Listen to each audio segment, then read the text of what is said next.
¿Sale? En Marcos capítulo 11, versículo 1 al 11.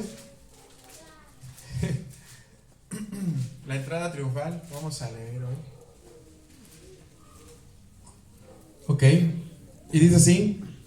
Marcos, el Evangelio de Marcos capítulo 11, versículo 1 al 11.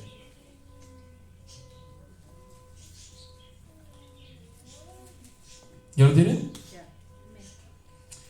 Cuando se acercaba a Jerusalén, por Betfagé y Betania, cerca del monte de los olivos, Jesús envió a 2 de sus discípulos y les dijo: vayan a la aldea enfrente de ustedes, y tan pronto como entren en ella, encontrarán un pollino atado en el cual nadie se ha montado todavía. Desátenlo y tráiganlo. Si alguien les dice: ¿por qué haces eso?, digan: el Señor lo necesita, y enseguida lo devolverá acá. Ellos fueron y encontraron un pollino atado junto a las puertas de afuera en la calle, y lo desataron. Y alguien de los que estaban allí les dijeron: ¿qué haces desatando el pollino? Ellos le respondieron tal como Jesús les había dicho, y les dieron permiso. Entonces trajeron el pollino a Jesús y echaron encima sus mantos, y él se sentó sobre él. Muchos tendieron sus mantos en el camino, y otros tendieron ramas que habían cortado de los campos. Los que iban delante y los que seguían gritaban: Hosana, bendito el que viene en el nombre del Señor. Bendito el reino de nuestro padre David, que viene. Hosana en las alturas. Jesús entró en Jerusalén, fue al templo, y después de mirar todo alrededor, salió para Betania con los 12 discípulos, siendo ya avanzada la hora. Bien, este pasaje lo habla también Mateo, Marcos y Lucas. Nos narran la entrada triunfal de nuestro Señor Jesucristo. Pero vamos a enfocarnos ahorita en las lecciones que imparte cada versículo, para después hablar un poquito con la entrada triunfal. Así que he puesto por título a esta enseñanza: los planes de Dios y la entrada triunfal. ¿Por qué digo los planes de Dios? Porque hay mucha profecía encerrada en este pasaje. Hay mucha profecía que se habló en el Antiguo Testamento, cosa que no nos va a permitir hablar de todos los versículos que se dijeron en el Antiguo Testamento, pero hay mucho versículo involucrado en esto. Imagínense, hermano, que desde el Génesis está involucrado este pasaje, desde el Génesis. Pero bueno, vamos a avanzar solamente en las enseñanzas de cada versículo. Así que vamos a considerar el primer versículo. ¿Cómo dice? ¿Lo pueden leer? Versículo 1 y 2. Cuando se acercaban a Jerusalén por Betfagé y Betania, cerca del monte de los olivos, Jesús envió a 2 de sus discípulos y les dijo: vayan a la aldea enfrente de ustedes, y tan pronto como entren en ella, encontrarán un pollino atado en el cual nadie se ha montado todavía. Desátenlo y tráiganlo. Ok. Vemos claramente que Jesús está dando instrucciones a sus discípulos y les habla de un pollino. Yo no sé cuántos de ustedes han escuchado esta enseñanza varias ocasiones, donde dan a conocer acerca del significado que tiene en este caso el pollino o el asno, entendiendo con claridad lo que esto representa, para identificar o entender con claridad lo que se les hablaba en el Antiguo Testamento, o en aquel tiempo, prácticamente en el antiguo tiempo, en el tiempo de Cristo. Bien, algunos mencionan, el asno o el pollino. Algunos eruditos, algunos comentaristas han comentado que es un símbolo de humildad. ¿Cuántos han escuchado eso? El pollino es un símbolo de humildad o sencillez. Es un símbolo de paz, no de violencia. Y también esto es en el cumplimiento de la profecía que nos habla Zacarías capítulo 9, versículo 9. ¿Alguien puede dar lectura a Zacarías capítulo 9, versículo 9? Para que ustedes vean que es una profecía 550 años antes del suceso que habría en la entrada triunfal. 550 años se había profetizado esto. Pero todavía hay un significado, hay un trasfondo desde el Génesis, hermanos. Por eso quiero que ustedes lean, por favor, Zacarías capítulo 9, versículo 9. ¿Qué dice?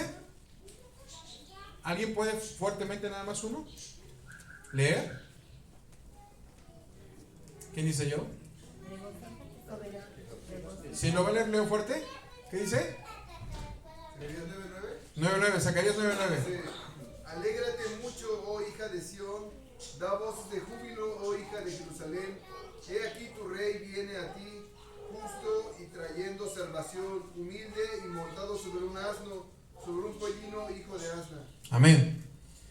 Había una profecía dando a entender la llegada del Mesías y que el pueblo de Israel debería regocijarse ante la entrada. Pero también, hermanos, en los libros apócrifos, de lo cual la iglesia protestante no participa, hay un libro, en el libro de Esdras, donde se menciona también este suceso y se habla de una profecía también, algo parecida a esto, de la llegada del Mesías. O sea que lo que sucedió en Jerusalén en los tiempos de Cristo, hermanos, se llevó a cabo. Se llevó a cabo, tanto Zacarías lo había profetizado, y en Salmos se había profetizado, Génesis lo había profetizado, y profetas como también Oseas y otros más profetizaron acerca de la llegada del Mesías. Se cumplió, hermanos, se cumplió. Pero también algunos libros apócrifos involucran este suceso. Y efectivamente, tal como sucedió también en los tiempos de Cristo, así claramente se presentó Jesús. Había mucha multitud. De hecho, algunos historiadores llegaron a decir que era tanta la gente que se involucró en Jerusalén que aún el imperio romano temblaba. Porque si se levantaba en ese momento Jesús como rey, o se declaraba él mismo como rey, era prácticamente la derrota del imperio romano, porque era demasiado pueblo que se empezó a aglomerar en la ciudad de Jerusalén. Porque bajaban o descendían de las regiones cercanas y lejanas, de los que habían sido dispersos, pero guardaban el día y recordaban la Pascua.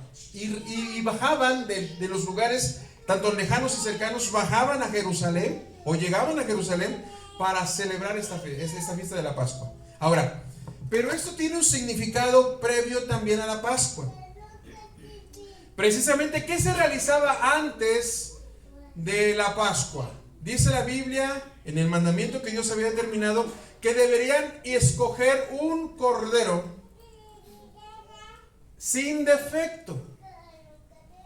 O sea, tendrían que examinarlo, y por 4 días tendrían que examinarlo para saber si este cordero era perfecto para el sacrificio.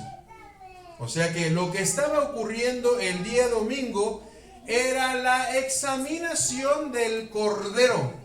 Cuando Jesucristo hace su entrada triunfal, está declarado que Él es el Cordero Pascual perfecto. Y todos lo verían, y no solamente lo verían, sino sería examinado si Él sería como la perfección que se necesitaba. Pero ¿qué creen? Cuando el pueblo empezó a hacer esto de dar voces y a quitarse los mantos y a cortar ramas y a decir Hosana al Hijo de David, estaban declarando claramente que Jesús es el Señor. Es el Señor. Ahora, porque estaban esperando su Mesías. Ahora, la entrada del pollino, en la entrada triunfal con el pollino, Mateo dice que era un asna y un pollino, ¿verdad? Marcos solamente dice un pollino. Pero déjenme decirle, hermanos, que un pollino no puede ir sin su mamá. Tenía que ser llevada el asna. ¿Pero qué creen? Oseas dice que Efraín, ¿quién era Efraín, si lo recuerdan? En el Génesis, ¿quién era Efraín? Hijo de José. ¿Y se acuerdan lo que ocurrió cuando José quiso que su padre Jacob o Israel bendijera a sus hijos?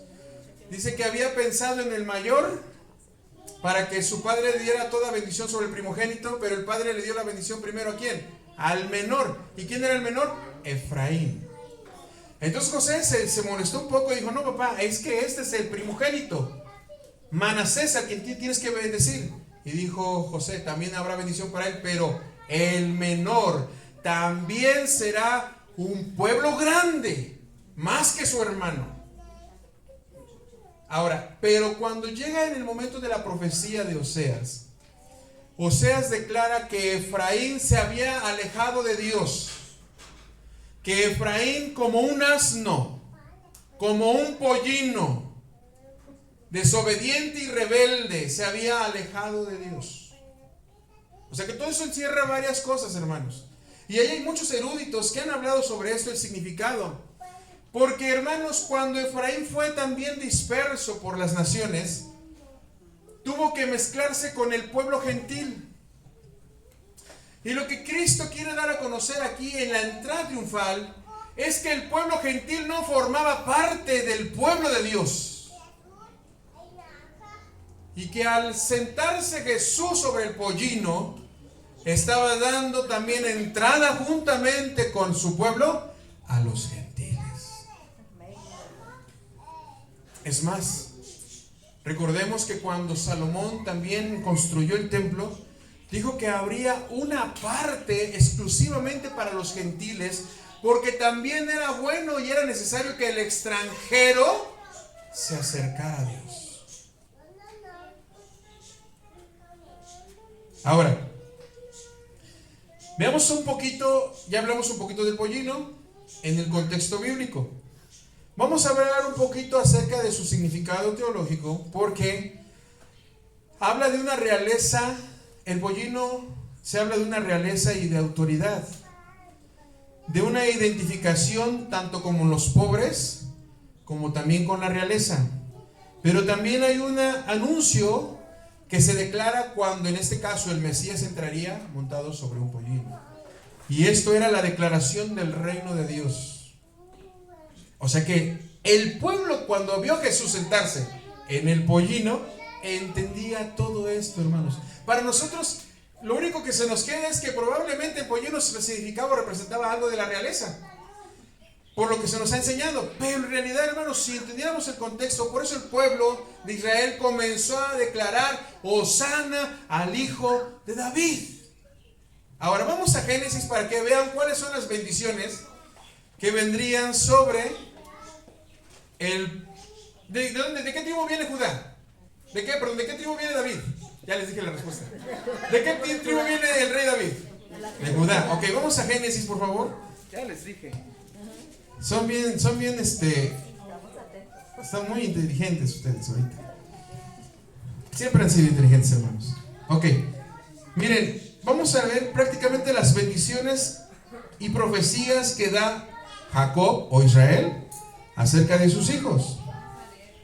Y vamos a leer Génesis 49, versículo 8.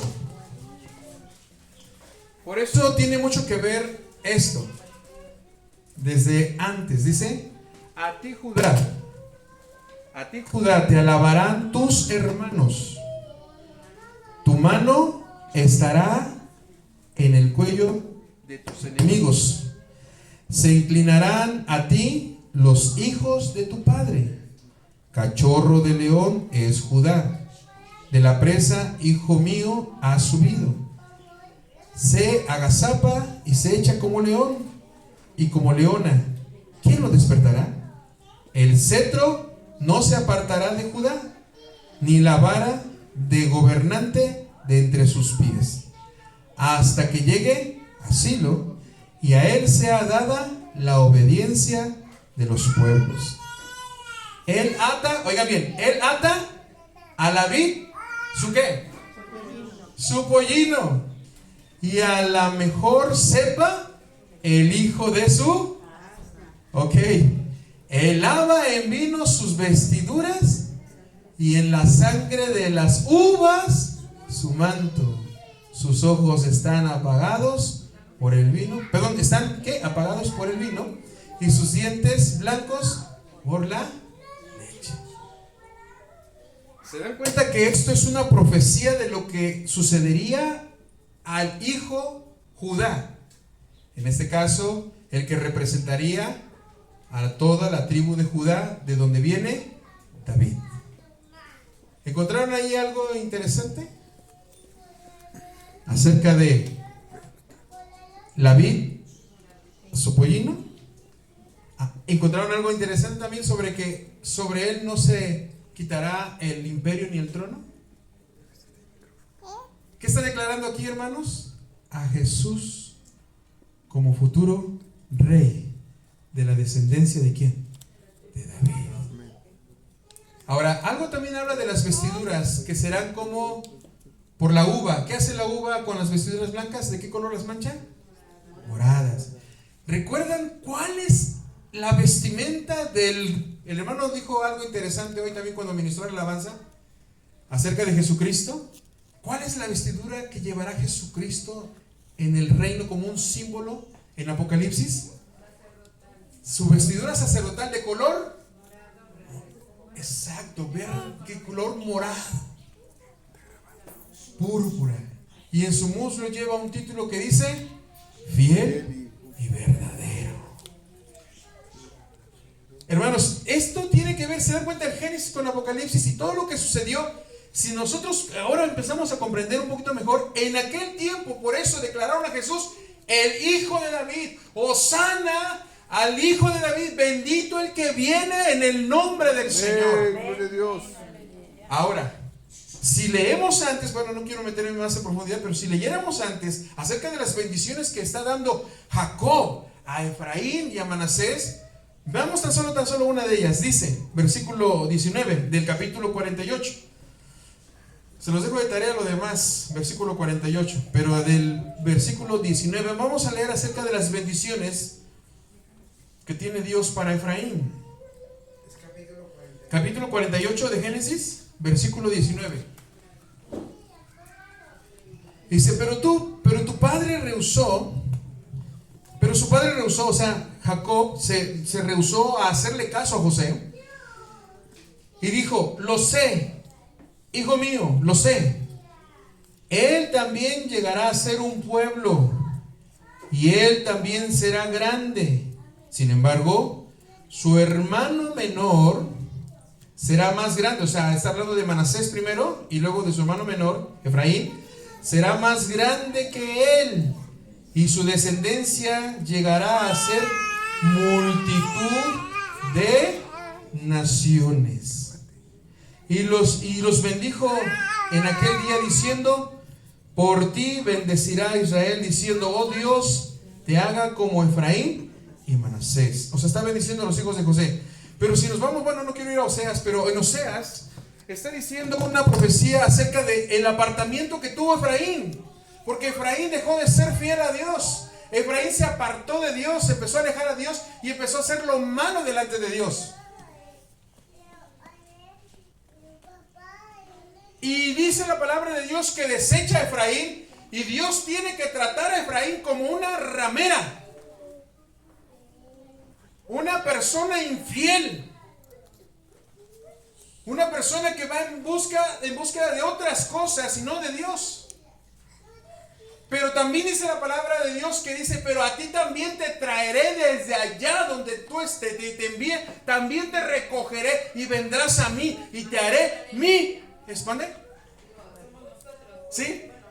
Y te haré mi pueblo y serás mi amada. ¿Se dan cuenta que todo eso tiene un significado? Va a traer un significado, hermanos. Porque si Dios está haciendo su entrada triunfal y los que están declarando es el pueblo de Israel, bendito el que viene, también está con él entrando ¿quién, hermanos? Los gentiles. Y encima de ellos, Cristo. Cuando yo empecé a entender este significado y empecé a estudiarlo, hermanos, se me estremeció la piel y dije, ¿Cuánto amor tiene Dios en verdad? ¿Cuánto amor tiene Dios que aún así del pecado nos rescató Dios? De nuestro apartamiento nos trajo Dios. Estábamos muertos y estamos en tinieblas, y de ahí el Señor nos trajo. Y con cuerdas de amor. No lo merecíamos. Dice que para Dios, el pueblo que se apartaba de Él lo trataba como una mujer adúltera, o una prostituta, una ramera, alguien desconocida. Pero aún así, en la enseñanza de Oseas, dice Dios que le dice al profeta que debería comprar a su esposa, que se estaba subastando. Tenías que comprarla y aceptarla. Para un profeta hacer eso, hermanos, no era digno, y menos si era profeta de Dios. Pero Dios le quería enseñar al profeta que así como Oseas lo haría en la obediencia de Dios, en su voluntad, es lo mismo que Dios haría con su pueblo. De recogerlo, comprarlo por amor. Y se dan cuenta que todo esto está desde el principio ya establecido. Y dice la Biblia que desde antes de la fundación de los tiempos, el Señor ya tenía todo como. Es más, hasta el Salmo dice, el Salmo 136, 16, ¿verdad? Mi embrión vieron tus ojos, y en tu libro, en tu agenda, fueron escritas todas aquellas que fueron formadas, sin faltar ninguna de ellas. Dios es fiel. Amén. Ahora, cuando nuestro Señor Jesucristo entra, miren lo que sucedió. Vemos claramente entonces, en el versículo 1 y 2, que hay una elección. Jesús le dijo a sus dos discípulos: vayan y por favor hagan esto. Y vayan y tráiganme el pollino que se encuentra juntamente con su mamá, el asna. Tráiganlo. Si les llegan a preguntar que por qué lo vas a hacer o para qué lo quieren, dígalo que el Señor lo requiere. Y no se van a oponer. Ahora, está dentro de este mensaje, hay mucha mensaje espiritual. Está la soberanía de Dios, número 1. Número 2, está la providencia de Dios como enseñanza. Número 3, está el decreto de Dios. Está la omnisciencia de Dios. Hermanos, está la autoridad de Dios.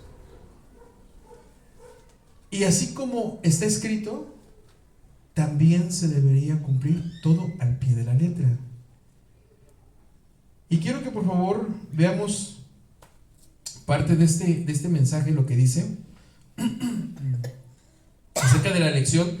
La pregunta es: ¿no éramos nadie nosotros? Pero dice la Biblia, veamos lo que dice la Biblia en Primera de Pedro, por favor. Primera de Pedro.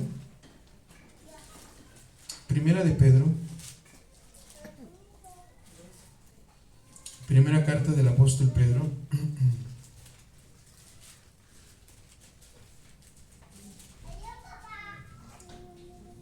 Dice el del versículo 1 en adelante hasta el 2, dice así: Pedro, apóstol de Jesucristo. ¿Qué dice? A los expatriados. ¿Saben lo que está diciendo Pedro?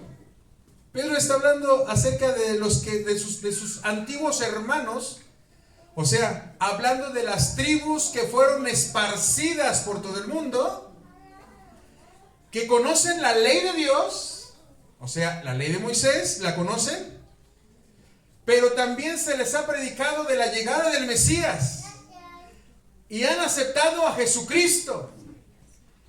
A esos hermanos de sangre que han aceptado a Jesucristo, dice, a los expatriados de la dispersión en Ponto, Galacia, Capadocia, Asia y Bitinia, ¿cómo les llama? Elegidos. Es interesante porque Jesús, o sea, Dios mismo, primero, tenía en su pensamiento un pollino desde Génesis, una representación de... En algún momento se haría una entrada triunfal, pero se ocuparía al pollino y a la asna, desde el Génesis. Y se llevó a cabo, hermanos, pasaron muchos años. Y después se profetizó en Zacarías 500 años antes de la llegada de Jesucristo. Se profetizó y se cumplió. El Dios todopoderoso, sabio, perfecto, maravilloso, fiel, justo y verdadero, comenzó a darle esperanza al pueblo de Israel para que no olvidaran sus palabras. Ese mismo Dios está hablándonos a nosotros para que no olvidemos sus palabras, porque todo lo que Dios ha prometido lo va a cumplir. Y nosotros lo veremos, nosotros seremos expectantes de toda la gloria de Dios, de todo el poder de Dios. Y esto nos alienta, nos inspira a seguir adelante, nos anima para volver a retomar fuerzas y poner la mirada en Él y escuchar su palabra, ser sensible a ello. Por algo maravilloso, porque dice elegidos. Y donde Dios ha puesto su mirada y ha puesto su corazón y su pensamiento, hermanos, nada puede cambiarlo. Nada puede cambiarlo. Y dice Pedro, expatriados. Él está hablando en general a los que han sido expatriados, a los que han sido dispersos. A ellos les llama elegidos, según el previo conocimiento de Dios Padre, por la obra santificadora del Espíritu, por la obra santificadora del Espíritu, para obedecer ¿a quién? A Jesucristo, y ser rociados con su sangre. Que la gracia y la paz les sean multiplicadas a ustedes. Y ese es el saludo que ahora tenemos hoy en día. Gracia y paz sean a todos ustedes